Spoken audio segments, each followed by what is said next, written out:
Taurus, welcome to your March 2025 mid-month reading. We're just going to go ahead and get started here and jump straight in. I hope you're doing well.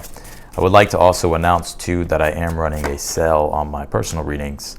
If you're curious about that or interested in that, that link will be down below in the description. Let's take a look here, Taurus. Definitely new beginnings that are trying to happen, but you're also at the same time going through quite a deep transformation and a metamorphosis to where you're releasing a lot of old things at this time while gearing up for a new thing. Because I feel like right now with the Fool card being in your challenge, so you're definitely ready to jump into things, jump into newer things, leap into newer things here.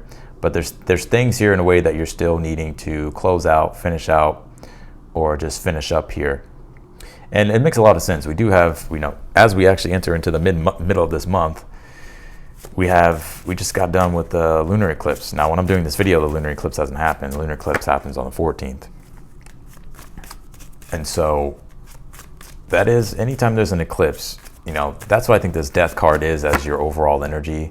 So don't freak out that the death card's your overall energy. I think we're all metaphorically going through a death card at this time, being in the middle of eclipses.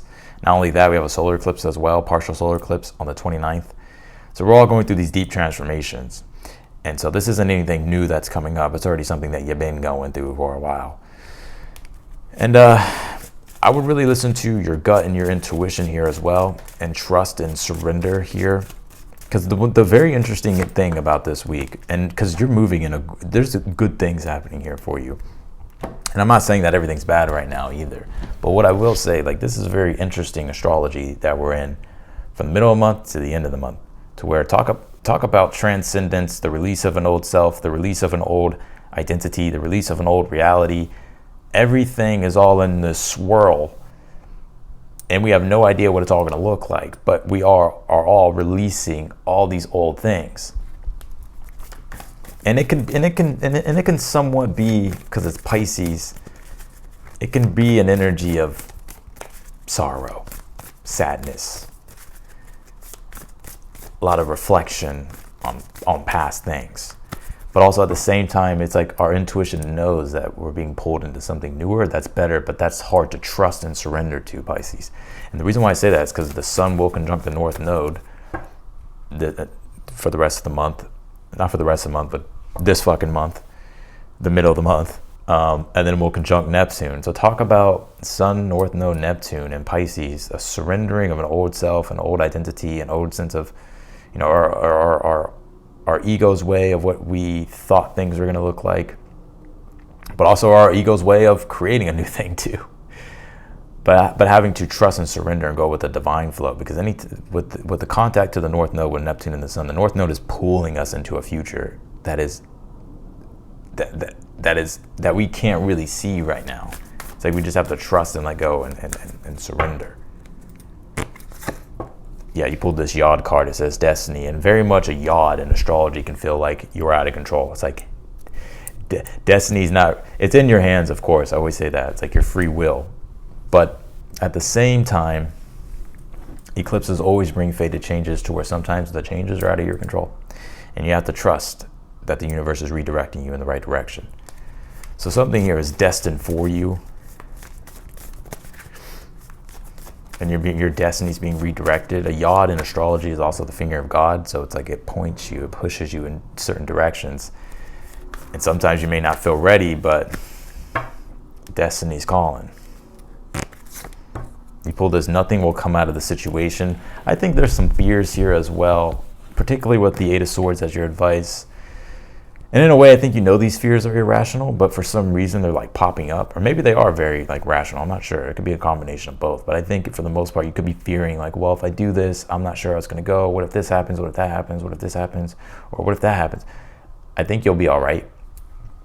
Don't let your don't let your fears get to you here. Don't let the intense emotion of fear get to you. Yeah, because this is actually a good read. So let's see here. Yeah, you pull this river card, it says flow. In a way, the North Node, Sun, Neptune conjunction that's happening can very much feel like a rushing river that we're in, and it's just pulling us along into new directions. And we can feel like we're out of control. But trying to go against the current which we're going to jump into your reading now. The Death card, anytime you try to go against the current of change, it just makes the situation harder. Like the change is inevitable. So the Death card says it's evolutionary change for you. That right now it could feel hard or tough, or, it's just change in general that your sense of self has to be open to, the Emperor. But in a way, I think you're ready. I like the Emperor. It's like you're taking full self-accountability. You're taking full control here with the Emperor. And you're very much rooted and seated in your power here. And even if you're not, let's just say you're being swayed here and rocked by the universe. The Emperor says you have a lot more control than you think you do. Take care of the things that you can control. All the other things you can't control, don't control them. The Emperor says real power comes from being able to control yourself. And if you're trying to control the external, you give all your power away. But it's ironic because when you control yourself and you take care of the things that you can control and you have self-control, you actually have a better influence and power over controlling the external. You have the Fool card here in the challenge, and then the Eight of Swords as your advice. I think the Fool being here, the mid-month energy here for you, the challenge is you want to start new things, you're ready to break free from limitations, and I do pick up there's like this uncertainty, this fear of not wanting to make a mistake, not wanting to look like a fool. But I sense here it's important to trust your intuition and go with the flow. Like, where is destiny really calling you and pushing you? And I think it's important to follow the signs. That's the one thing about Aries, is like having to look at the Pisces energy that we're in until the sun comes into Aries on the 20th, is that you have to look at the subtleties. You have to follow the whisper. So the Eight of Swords as your advice is saying here,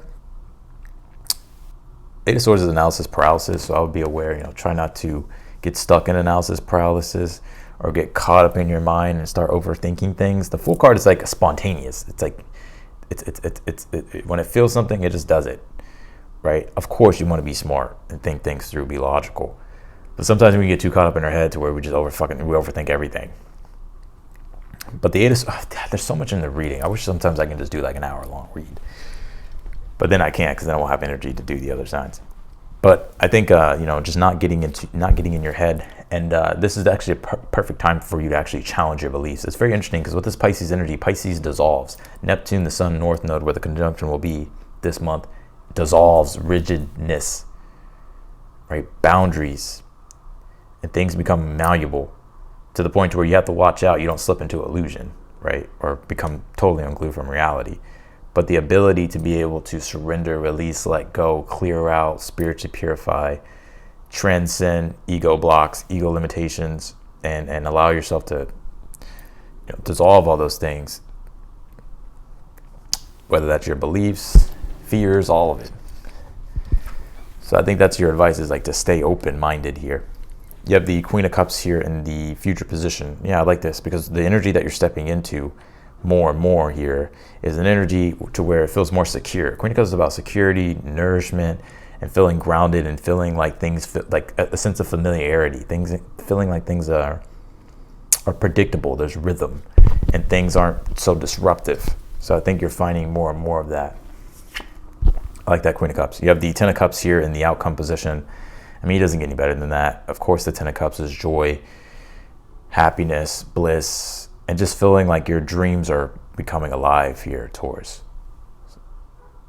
The things that you've been envisioning ideally for yourself, like these things starting to become alive. And I'm not saying it's everything, but it's happening. Like things are manifesting here. You have the Three of Wands here in the position of something you're unaware of that you need to be aware of here. Yeah, Three of Wands is interesting. It's Sun in Aries, so it does talk about be bold, self-determined, take action, face your fears. But also, the Three of Wands is waiting for your ships to come in. So that's why the Emperor is the archetype of Aries. It teaches us, like, yes, go after and go grind, go get what it is that you want. But you can't force everything. You can't control everything. And so that's where you have to wait for your ships to come in those cases, in those instances. So let's clarify your reading here.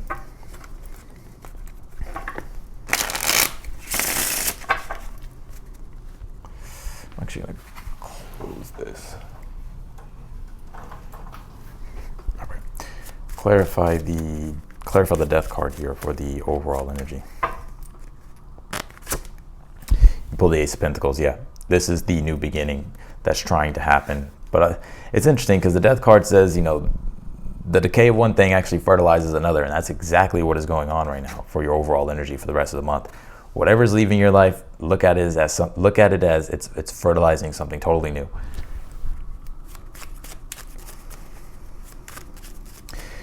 This is interesting. Clarify the Emperor in your current energy. You have the World card here. Yep. Old cycles closing out, new cycles beginning here.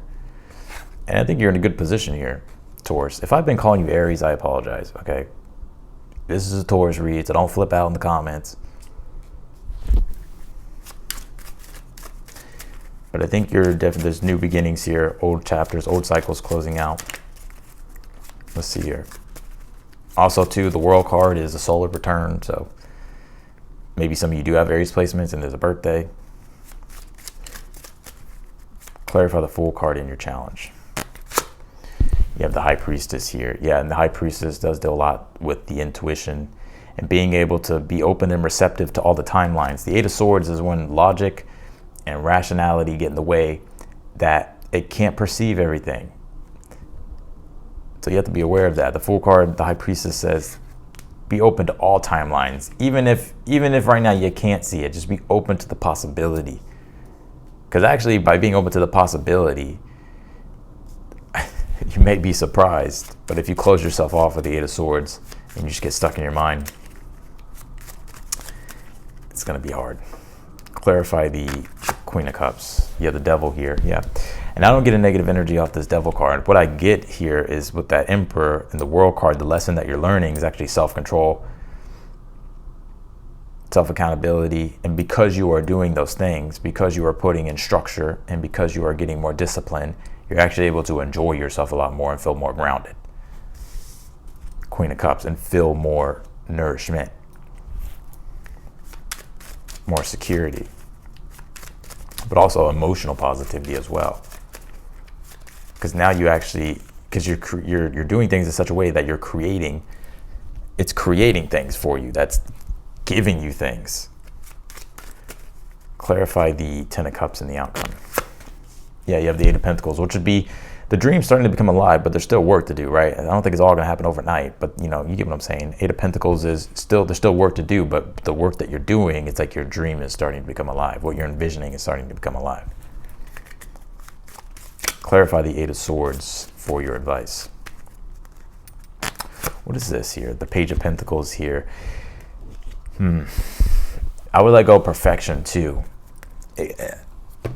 I think here the Eight of Swords, Page of Pentacles is just simple. Like, just take an idea, take what your intuition is saying, and then put it into practical use. But sometimes what we do is our mind says something and our intuition says something, and then we just overthink it rather than just going off, what is the idea? What is the intuition saying? Okay, boom, Page of Pentacles. Let me apply that practically, right? And let me just sculpt away slowly but surely at what the ultimate goal is for myself. Because when I say sculpt away, is because sometimes we're wanting to control it all. We're wanting to see the whole picture already. But it's like Pisces is like, you got to take it moment by moment and be in the flow and be open to the magic that's being created that you can't yet see right now. But the Moon card being at the bottom of the deck is trusting the gut, trusting the intuition. Clarify the Three of Wands here. Yeah, the Five of Cups, yeah. And I would say this is you letting go. That Death card energy, Five of Cups energy here, it's like the release and letting go of old things and really wanting to look forward in the future and not, be stuck in the past. And so, be aware of the past, don't go back to the past. I would definitely want to say, always listen to your own intuition, but just be aware of getting stuck in the past. Because the future is bright here for you with the Three of Wands, and so you might as well just look toward the future. If you look back, it's you may get pulled into doom and gloom. So I would look forward because the future is bright here for you. Or it can just be too that maybe you're caught up in thinking things are going to go bad when really it's no, there's actually a lot of good, and you just have to focus on the good.